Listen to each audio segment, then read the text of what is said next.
नमस्कार, आप सभी का स्वागत है आपके अपने चैनल एस्ट्रोलॉजी लर्नर में। आओ ज्योतिष सीखी की श्रृंखला में आज हम आपके बीच में लेकर उपस्थित हैं पाठ 37 और पाठ 37 में आज हम बात करेंगे भाग 2 की। वर्ग कुंडली प्रकरण के अंतर्गत हम देख रहे हैं नवमांश कुंडली D9 चार्ट का विश्लेषण किस प्रकार से किया जाता है, उसके संबंधित जो महत्वपूर्ण सूत्र हैं मैं वह सूत्र आपको यहां पर समझा रहा हूं। पहली वीडियो में मैंने 20 सूत्र आपको बताए नवमांश कुंडली को समझने के लिए, और अब इसमें भी लगभग इतने ही सूत्र आपको मिलने वाले हैं। तो चलिए शुरू करते हैं इस नवमांश कुंडली के भाग 2 को।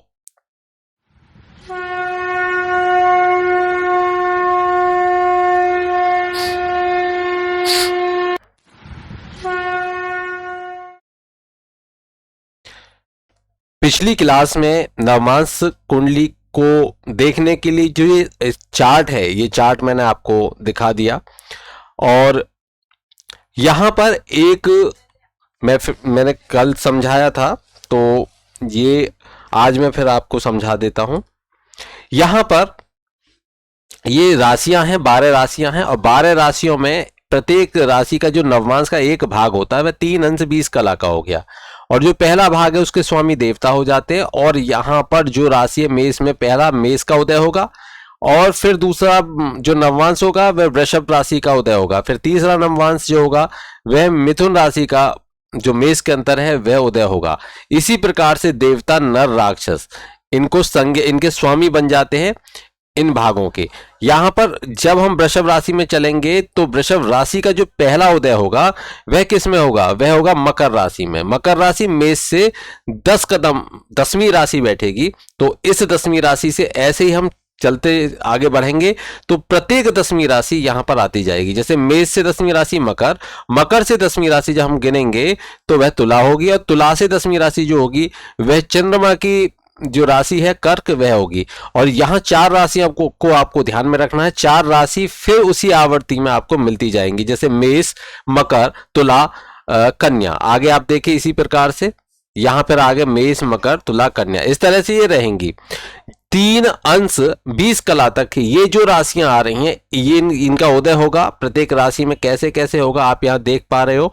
वहीं इनके जो स्वामी माने जाएंगे वह देवता माने जाएंगे, और वैसे जो नवमांश का स्वामी रहेगा वह जैसे कि मेष का मंगल है, जो शुरू से चले आ रहे हैं वैसे ही रहेंगे एज इट इज। और वहीं अगर 3 अंश 20 कला से लेकर 6 अंश 40 कला तक के बीच में आते हैं तो वहां पर उनके जो नवमांश है उनके स्वामी नर माने जाते हैं। और यहां पर वृषभ राशि में शुक्र, जो वृषभ राशि में उदय होगा दूसरे नवमांश का, और मेष में दूसरे नवमांश का जो उदय होगा वृषभ राशि में, और वृषभ राशि में जो दूसरा नवमांश होगा वह होगा कुंभ। इसी तरह से 10-10 आगे बढ़ते चले जाएंगे। ये आप पूरा समझ चुके होंगे। और यहाँ पर ये देवता भी इसी तरीके से 3 अंश 20 कला तक देवता, 3 और 6 अंश 40 कला तक नर, और 10 अंश तक राक्षस, और फिर इसी प्रकार से 3 अंश 20 कला इसमें जोड़ते चले जाइए और उसी को रखते चले जाइए, तो आपको ये समझ में आ जाएगा। आप इसका स्क्रीनशॉट भी ले सकते हो, स्क्रीनशॉट आप इसका ले सकते हो आसानी से। अब यहां पर हम बात करेंगे कुछ महत्वपूर्ण जो सूत्र हैं, मैं वह सूत्र बताने वाला हूं। ये 2 जन्म कुंडलियां हैं और इनमें जो नवमांश कुंडली भी दी हुई है, इन दोनों को आप अच्छे से देख लीजिए, और यहां पर इनका फलादेश आपको करना है इसके आधार पर जो मैं नियम बता रहा हूं। यहां पर हम ये नियम रखे जाएंगे। देखिए, नवमांश कुंडली में जो नवमांश लग्न में अगर शुभ ग्रह हो, नवमांश कुंडली में नवमांश लग्न में शुभ ग्रह हो और नवमांश का जो लग्नेश है वह शुभ स्थिति में हो। मानकर चलिए कि हम एक जन्म कुंडली का निर्माण कर लेते हैं 4, 5, 6, और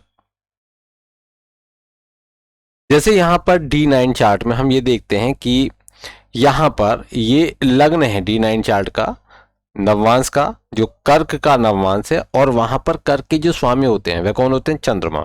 यदि चंद्रमा लग्न में विराजमान हो, चंद्रमा केंद्र में विराजमान हो, कहीं पर भी केंद्र में विराजमान हो, त्रिकोण में विराजमान हो, और साथ ही साथ जो लग्न है उसमें शुभ ग्रह यहाँ पर बैठे हुए हों, जैसे कि यहाँ पर शुक्र बैठ गए, शुभ ग्रह हो गए, या चंद्रमा भी यहाँ पर विराजमान हो गए, तो बहुत अच्छा योग बनेगा। लग्नेश खुद बैठ जाए लग्न में।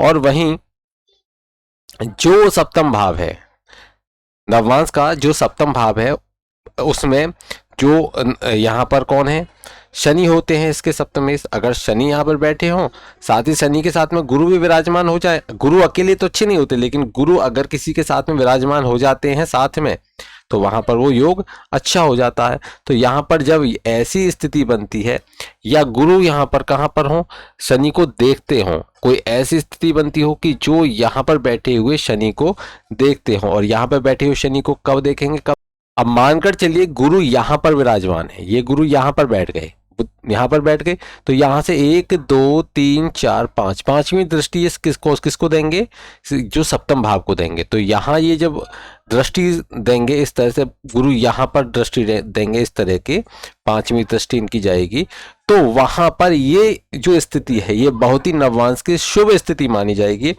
तो यहाँ पर ये पुरुष की कुंडली है, तो ये बहुत स्थिति अच्छी है। और यहाँ पर अगर शुक्र बैठकर इस सप्तम भाव को देख रहे हैं तो भी बहुत अच्छी स्थिति है। एक कन्या की माफ कीजिए, जो गुरु देख रहे हैं तो वह स्त्री की कुंडली में बहुत अच्छी स्थिति होती है अगर इस तरह की स्थिति बने।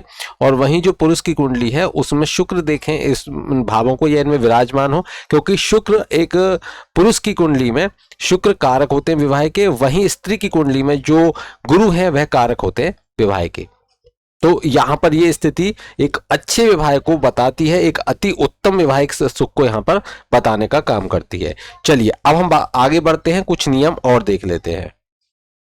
यहां देखिए स्थिति को कि यदि नियम क्या है कि यदि नवमांश के लग्नाधिपति, नवांश के जो लग्नाधिपति हैं, जैसे कि ये D9 चार्ट है, D9 चार्ट है, इसमें आप देखिए कि इसके नवमांश के लग्नाधिपति कौन है, लग्न के स्वामी कौन है, लग्नाधिपति नवांश के कौन है, तो वे हो गए शुक्र। यहां पर कौन हो गए, शुक्र, शुक्र। और साथ ही जो सप्तम भाव, नवांश के जो सप्तम भाव हैं उसके जो सप्तमेश हैं वह कौन हो गए, यहां पर मंगल। ये यदि शुभ कर्तरी योग में है, शुभ कर्तरी का अर्थ हो गया कि जिस घर में ये बैठे हुए हैं उससे पहला घर और उससे बाद का घर, उससे 12वां घर और उससे दूसरा घर, ऐसे हम कहेंगे 12वां घर और दूसरा घर में यदि कोई शुभ ग्रह बैठे हुए हैं तो उस वह शुभ कर्तरी योग में आ जाएगा। जैसे यहां पर जो लग्नेश हैं सप्तम भाव के वह शुक्र होते हैं, और शुक्र जहां विराजमान है चौथे घर में, और चौथे घर में शुक्र विराजमान है, साथ ही साथ तीसरे घर में जो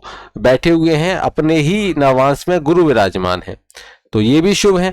और नीचे यहाँ बुध बैठे हुए हैं शनि के घर अर्थात कुंभ राशि में पंचम त्रिकोण भाव में, और ये खुद भी यहाँ पर जो तुला नवमांश की कुंडली बनती है वहां पर ये खुद एक भाग्य से संबंधित हो जाते हैं, जो बुध है भाग्येश हो जाते हैं नवमांश के, तो वह बैठ गए त्रिकोण भाव में।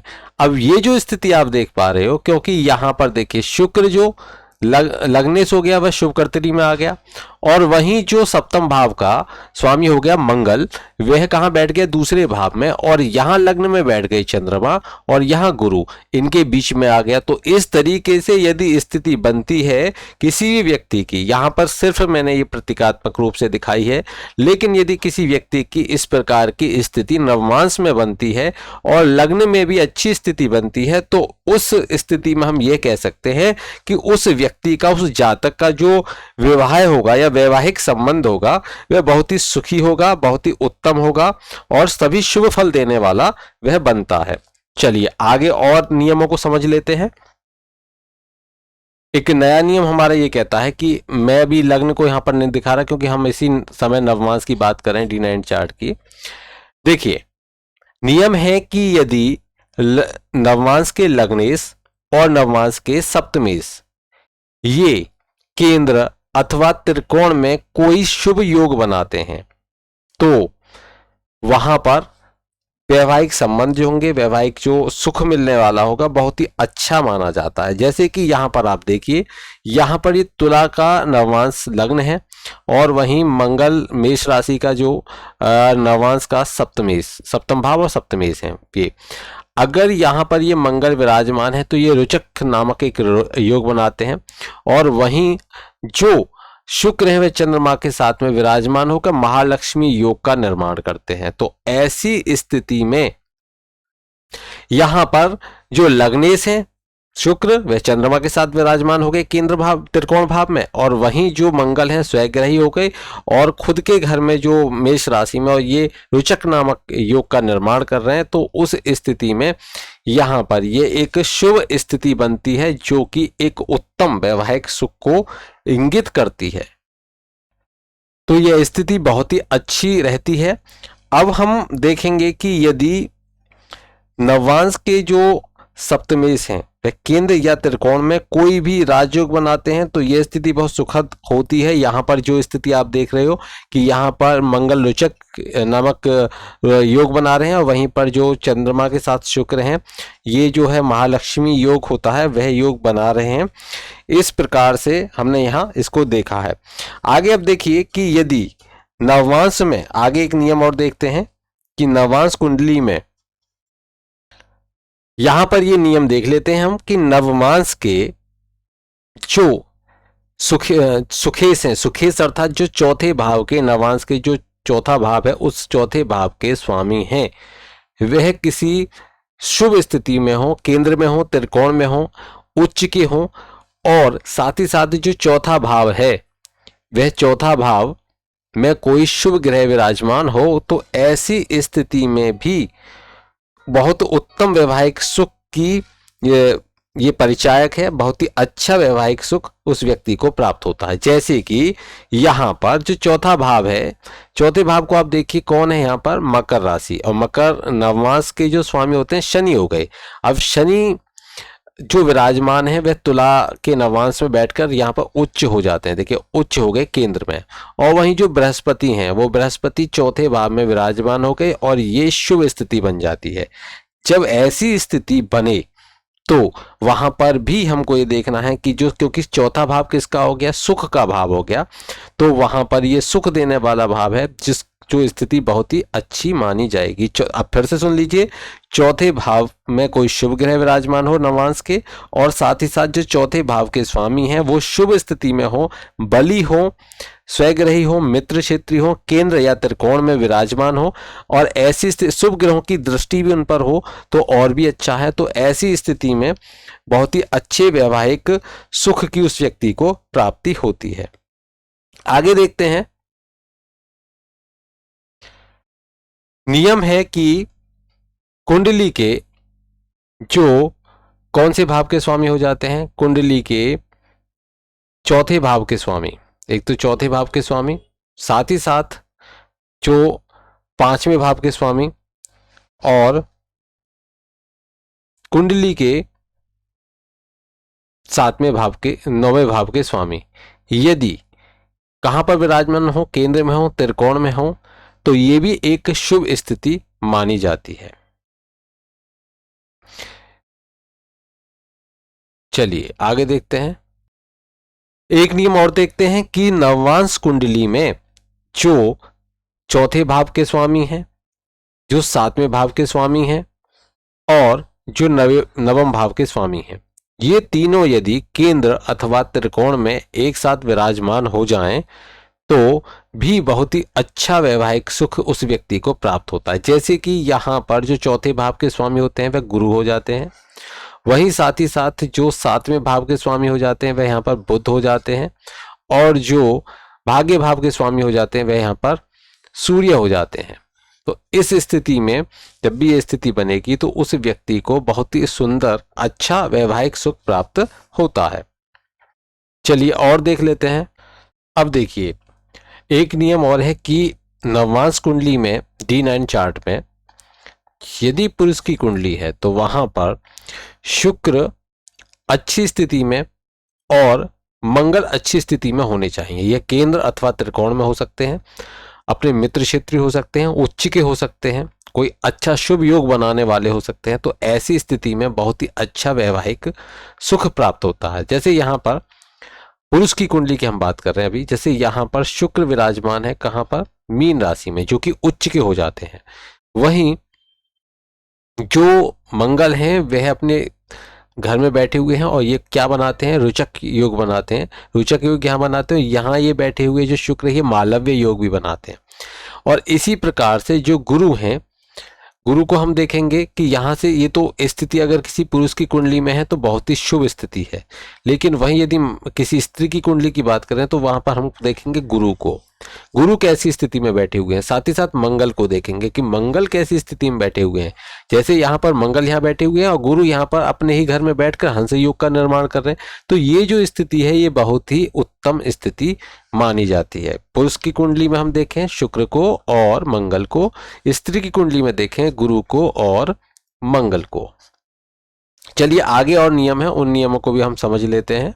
आगे हम समझेंगे विवाह में क्यों बाधा आती है और क्या स्थिति वह बनती है जो विवाह में बाधा का कारक होती है। तो जो विवाह भंग, वैवाहिक संबंध टूट जाना या विवाह होने में दिक्कतें आना, ये सभी जब आती हैं तो वह किस कारण से आती हैं, तो इसको भी हम समझने का प्रयास करते हैं नवमांस कुंडली से। चलिए अब हम विवाह भंग स्थिति को देख रहे हैं D9 चार्ट से कि यदि सप्तमेश किसी जो नवमांस कुंडली का जो सप्तमेश है वह कहाँ विराजमान हो, वह पाप पीड़ित हो जाए और वह त्रिक भाव कौन से हो गए 6, 8, 12 इन भावों में विराजमान हो जाए, तो वहां पर जो स्थिति बनती है ये विवाह भंग की स्थिति बनती है। देखिए कैसे, अगर यहाँ पर कौन बैठते हैं, इस ये मीन लग्न की नवमांस है और यहाँ पर माफ कीजिए धनु लग्न की नवमांस है, और यहाँ पर जो विराजमान है, यहाँ पर जो सप्तमेश बनते हैं वे बनते हैं, मिथुन राशि है, मिथुन का नवांश है सप्तम में, और यहाँ पर जो स्वामी बनते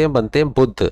अगर बुध यहाँ पर अष्टम भाव में विराजमान हो जाए आकर, तो या और साथ में इनके राहु केतु या शनि विराजमान हो जाए, तो ऐसी स्थिति जो होगी वह स्थिति विवाह भंग की स्थिति तैयार करती है। पहली बात आपको यहां ध्यान रखनी है। दूसरी स्थिति, यदि जो नवमांस है, नवमांस का जो सप्तम है वह कैसा हो जाए, वह पाप पीड़ित हो जाए, यानी कि वह पाप कर्तरी में आ जाए। पाप कर्तरी में जैसे कि यहां पर हम बैठा देते हैं शनि को और यहां बैठा देते हैं हम बुध को, आप कुछ देर के हटा लीजिए, राहु को, या साथ में हम ले लेते हैं मंगल को। ऐसी स्थिति में मंगल नीच हो जाता है यहाँ पर, तो इस तरह से। तो अभी हम राशियों को तो सिर्फ देख ही रहे हैं, लेकिन हमको देखना क्या है, हमको देखना सप्तम नवांश के जो सप्तम भाव है उसको। तो अब ये कैसी स्थिति में आ गया, पाप कर्तरी की स्थिति में आ गया, क्योंकि इधर शनि 12वें घर में और दूसरे घर में कौन बैठे हुए हैं, पाप ग्रह बैठे हुए हैं, मंगल बैठे हुए हैं, राहु बैठे हुए हैं, शनि बैठे हुए हैं। ऐसी स्थिति में जो सप्तम भाव है नवमांस का वह किस में आ गया, पाप कर्तरी में, और जब पाप कर्तरी में आ जाता है तो ये भी विवाह भंग की स्थिति उत्पन्न करता है।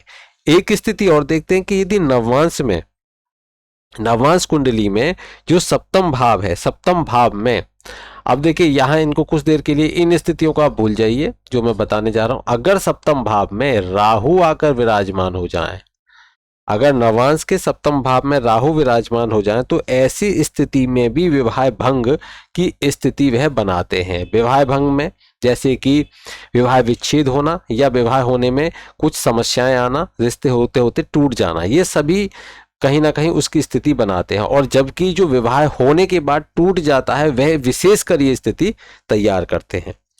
वहीं एक नियम और देख लेते हैं कि यदि जो सप्तमेश हैं, अब इसमें सप्तमेश कौन हो गए, बुध हो गए, इसमें यहां सप्तमेश हो जाते हैं बुध। यदि सप्तमेश कोई अशुभ योग बनाते हो, सप्तमेश कहां चले गए, कोई अशुभ योग बना रहे हैं, या मानकर चलिए सप्तमेश अपनी नीच राशि में चले गए, जैसे कि यहाँ पर जो बुध हैं वे अपने शत्रु के घर में यहाँ विराजमान हो गए थे। अब यहाँ पर बुध जो थे शत्रु के घर में विराजमान हो गए थे, राहु के साथ बैठे हुए थे, तो ऐसी स्थिति जब भी बनती है तो वह भी विवाह भंग की स्थिति तैयार होती है। जैसे बुध किसके साथ बैठ गए, राहु के साथ विराजमान हो जाए, बुध अपने शत्रु मंगल के साथ विराजमान हो जाए, तो ये स्थिति शुभ नहीं मानी जाती।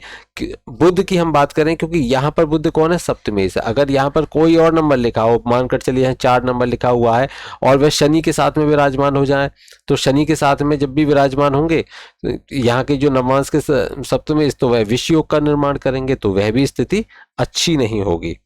तो यहाँ हमको ये ध्यान में रखना होगा, ये विवाह भंग की स्थितियां तैयार होती हैं। अब आगे और देख लेते हैं कुछ नियमों को।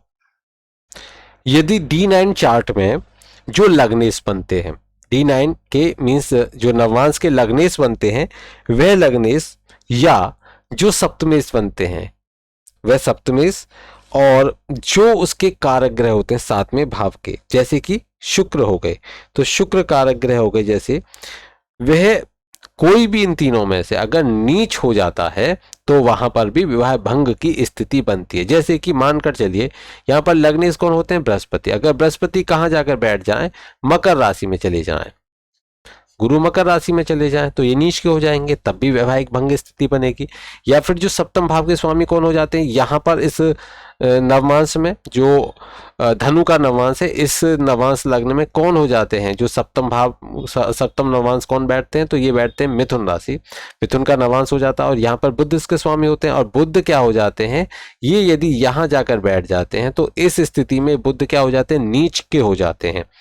और तब भी ऐसी स्थिति बनती है, तब भी विवाह भंग होने की स्थिति बनती है। और तीसरी स्थिति जब आती है कि जब हमने देख लिया लग्नेश को, देख लिया सप्तमेश को, देख लिया, और कारक ग्रह को और देख लीजिए। कारक ग्रह जैसे कि शुक्र हो गए, कारक ग्रह शुक्र क्या हो जाते हैं, अब पुरुष की कुंडली में शुक्र है और स्त्री की कुंडली में गुरु है, तो जैसे गुरु यहाँ नीच के हो गए, तब भी यह स्थिति विवाह भंग की स्त्री की कुंडली में बनाएंगे। और यदि शुक्र कहाँ नीच के होंगे, 6 नंबर, शुक्र कहाँ पर नीच के होंगे, देखिए माफ कीजिए, बुध तो नीच के होंगे, यहाँ पर बुध नीच के होंगे मीन राशि में, और जो शुक्र हैं वह नीच के होंगे यहाँ पर। तो जब बुध कहाँ पर होंगे, जब मीन राशि में होंगे तो वह नीच के हो जाएंगे, और वहीं तो भी वह भंग की स्थिति बनेगी। और जब शुक्र, बुध का घर जो कन्या राशि, देखिए यहाँ गलती से मुझसे लिखा गया है, जो क्योंकि ये जो कन्या राशि है यहाँ पर बुध क्या हो जाते हैं, उच्च के होते हैं, नीच के नहीं होते, नीच के होते हैं ये मीन राशि में। मैं करेक्ट कर देता हूँ आपको। वही जो शुक्र है, वे शुक्र जब कन्या राशि में विराजमान होते हैं तो वह नीच के हो जाते हैं। तो इनमें से कोई भी लग्नेश, सप्तमेश और विवाह का कारक ग्रह, कोई भी इनमें से यदि नीच हो जाता है तो वहां पर वह विवाह भंग का योग बनता है उस कुंडली में। आगे और भी देखते हैं। यदि लग्न कुंडली में जो कारक ग्रह है वह केंद्र, त्रिकोण, उच्च क्षेत्री, मित्र क्षेत्री हो, और यही स्थिति नवांश में भी हो, तो उन दोनों ग्रहों की महादशा का फल अति उत्तम होता है। जैसे कि अब यहाँ पर हमको ये देखना होगा कि कोई भी ग्रह जो लग्न कुंडली में भी, जो लग्न कुंडली है उसमें भी वह केंद्र, त्रिकोण, उच्च का हो और मित्र क्षेत्री हो, वही स्थिति उसकी नवमांश में हो, तो जब भी उसकी महादशा होगी तो बहुत शुभ फलदायी होगी। देखते हैं कैसे। अब देखिए यहां से मैंने शुक्र को हटा दिया है अभी, क्योंकि एक से आप समझोगे अच्छे से। अब ये है कि जो विवाह का कारक ग्रह वह लग्न में और नवमांश में, ये नवमांश है, D9 है, ये D9 चार्ट है, और ये D1 चार्ट है, ये लग्न चार्ट है। यहाँ पर भी जो विवाह का कारक ग्रह, जैसे कि पुरुष की कुंडली में यहाँ पर शुक्र विवाह के कारक हो गए, ये उच्च के हो रहे हैं यहाँ पर, और वहीं ये जो D9 चार्ट में नवमांश कुंडली में केंद्र में जाकर बैठ गए सुख भाव में, और ये यहाँ पर उच्च के हो गए। अब ऐसी स्थिति जब भी बनेगी तो ये बहुत ही अच्छा, जब भी इसकी दशा, महादशा, अंतरदशा, प्रत्यंतर दशा आएगी तो ये बहुत ही उत्तम फल उस व्यक्ति को दिलाने वाली होगी। अगर वहीं हम स्त्री की कुंडली की बात करें, वहां पर हम यहाँ पर शुक्र के स्थान पर किसको, गुरु को विराजित कर देते हैं, और गुरु की, अब गुरु को यहाँ पर विराजित यहाँ नहीं करेंगे, गुरु को हमको उच्च करना है, तो गुरु को हम यहाँ कर देते हैं। उदाहरण के लिए गुरु हमने यहाँ पर विराजमान कर दिए, तो गुरु यहाँ पर क्या हो जाते हैं, उच्च के हो जाते हैं, गुरु उच्च के हो जाते हैं।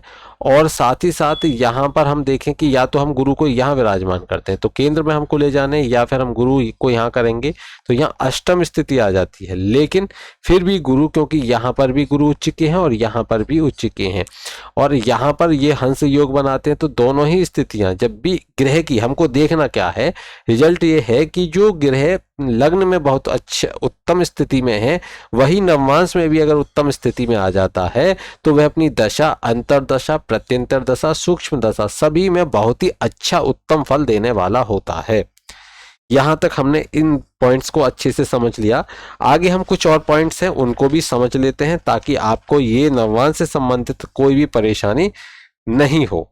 चलिए अब देखिए, यहां पर देखिए कि यदि नियम है कि यदि लग्न कुंडली, अभी हमारी कौन सी है, लग्न कुंडली है, ये हमारी लग्न कुंडली D1 चार्ट और ये हमारी D9 चार्ट है, ठीक है।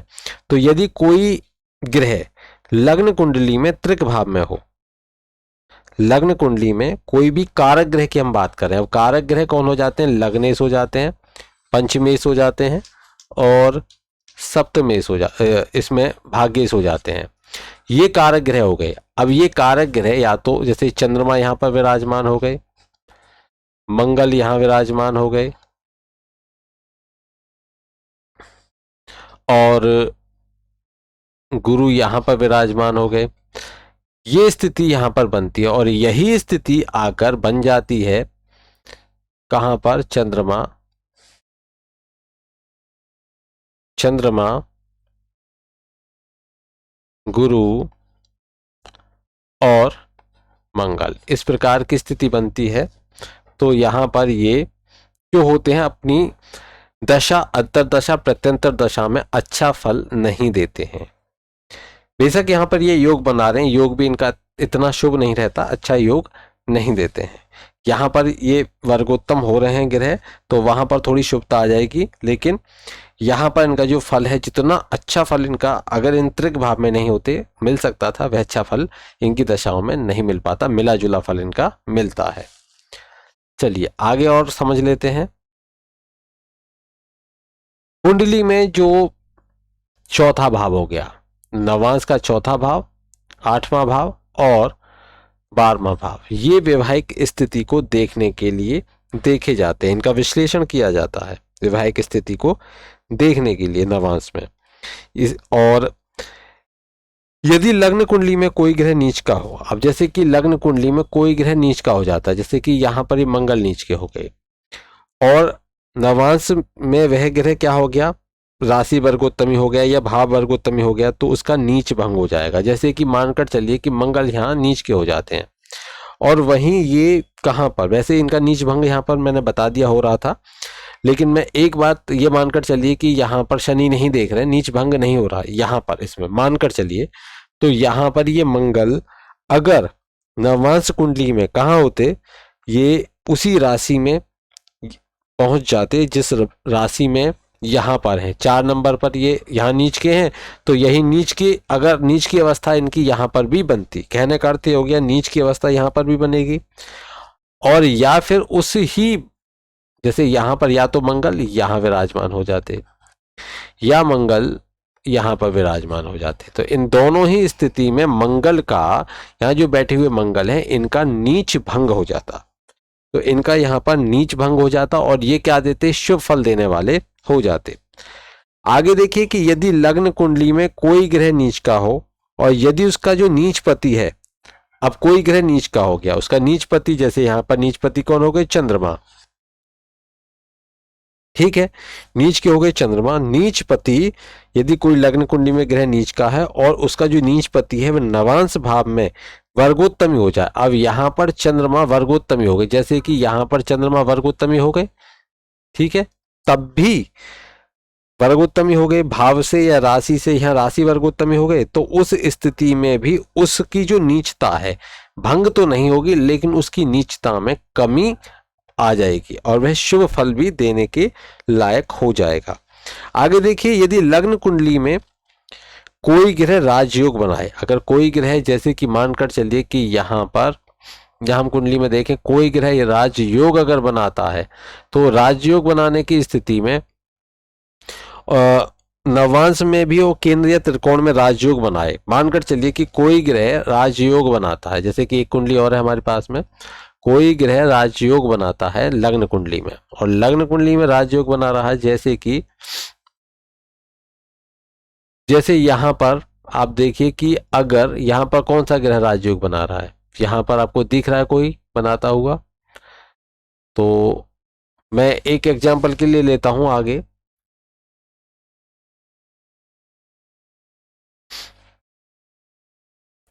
देखिए जैसे लग्न कुंडली में यदि कोई ग्रह राजयोग बनाता है, मानकर चलिए बुध और चंद्रमा विराजमान हो, धनु लग्न है, यहाँ विराजमान हो और नवमांश कुंडली में भी धनु लग्न हो गया और गुरु और चंद्रमा फिर अच्छी स्थिति में विराजमान हो गए। तो ऐसी स्थिति में दोनों में ही गजकेसरी योग बना रहे हैं।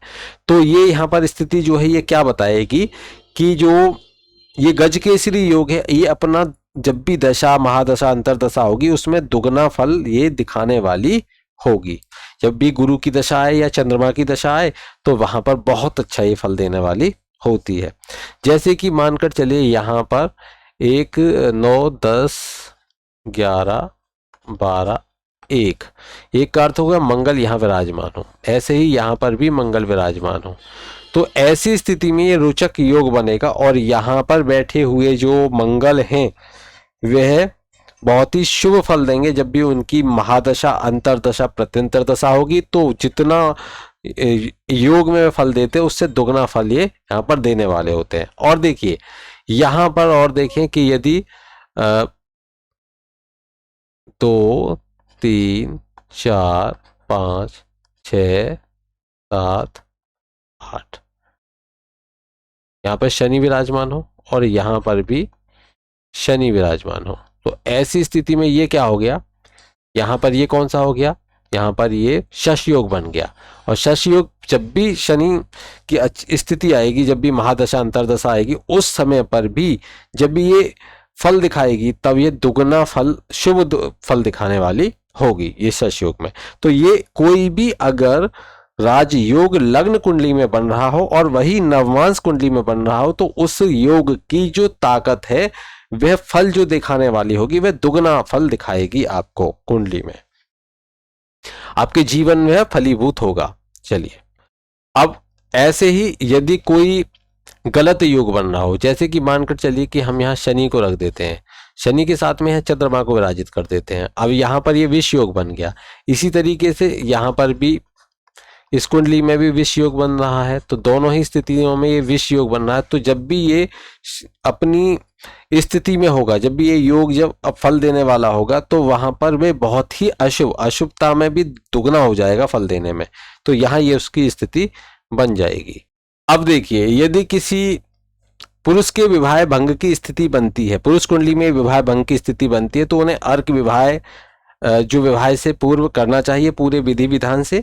और यदि स्त्री की कुंडली में ऐसी स्थिति बनती है तो उन्हें कुंभ विवाह की सलाह दी जाती है। और ये जो विवाह हो किसी शुभ मुहूर्त में होना चाहिए, साथ ही साथ ये घर से दूर होना चाहिए। ये बातों का विशेष रूप से ध्यान रखना चाहिए। आगे और भी बहुत सारे जो नवमांश कुंडली से संबंधित बातें होंगी, अलग अगर समय मुझे मिलेगा तो मैं एक और वीडियो लेकर आऊंगा। तो आज की ये जो वीडियो आपने देखी और यहाँ पर इनको आप यहाँ पर अप्लाई करके देखिए, यहाँ इन कुंडलियों पे आप इसको अप्लाई करके देखिए। एक तो ये यहाँ पर ये लग्न कुंडली है, आप इनका स्क्रीनशॉट ले सकते हो। ये लग्न कुंडली है, D1 चार्ट है और ये D2 चार्ट है। और यहाँ पर कमेंट बॉक्स में कमेंट करके इसका फलादेश बताइए कि इनकी जो नवांश कुंडली है और लग्न कुंडली है उसमें कितनी शुभता है और कितने योग बन रहे हैं। और वहीं इस कुंडली का भी आप स्क्रीनशॉट ले सकते हो और यहाँ भी इसका सप्तमांश नवमांश और लग्न कुंडली का पूर्ण विवेचन आपको ही करना है। कमेंट बॉक्स में कमेंट करके मुझे जरूर बताइए कि आप इनकी जो वैवाहिक स्थिति है उसके बारे में बताइए। इस कुंडली में भी आपको वैवाहिक स्थिति के बारे में कमेंट बॉक्स में कमेंट करके बताना है। तो आज के जो सूत्र हैं उन सूत्रों को लगाते हुए आपको ये कार्य करना है और जो पिछली वीडियो में मैंने सूत्र बताए उनको भी आपको यहाँ पर लगाना है। तो मुझे कमेंट करके जरूर बताइए कि क्लास आपको कैसी लग रही है, अच्छी लग रही हैं तो कमेंट बॉक्स में कमेंट जरूर करें। साथ ही साथ अपना ये आपका फीडबैक ही हमको कहीं ना कहीं मोटिवेट करने का कार्य करता है ताकि हम ज़्यादा से ज़्यादा और अच्छा कंटेंट आपके लिए लेकर आते रहें। आज के लिए इतना ही, मिलते हैं फिर एक नए विषय के साथ में और तब तक के लिए जय श्री कृष्ण।